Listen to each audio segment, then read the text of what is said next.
oligarchy remains. At the other end, we find anarchy, which means without government.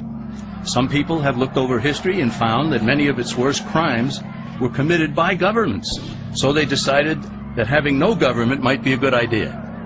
But this is a mistake, because as the ancient Greeks stated, without law there can be no freedom. Our founding fathers agreed and held that some amount of government is a necessary force in any civilized, orderly society.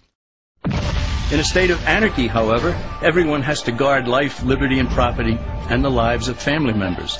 Everyone must be armed, and movement is severely restricted because one's property has to be protected at all times.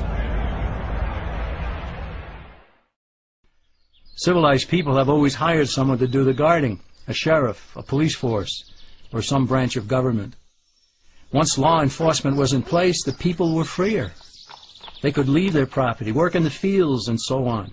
In short, the proper amount of government makes everyone freer. There are some who advocate anarchy, however, not because they want no government, but because they don't like what they have. They use anarchy as a tool for revolutionary change. The condition of anarchy is very much like a vacuum where something rushes in to fill it. These calculating anarchists work to break down the existing government with rioting, killing, looting, and terrorism.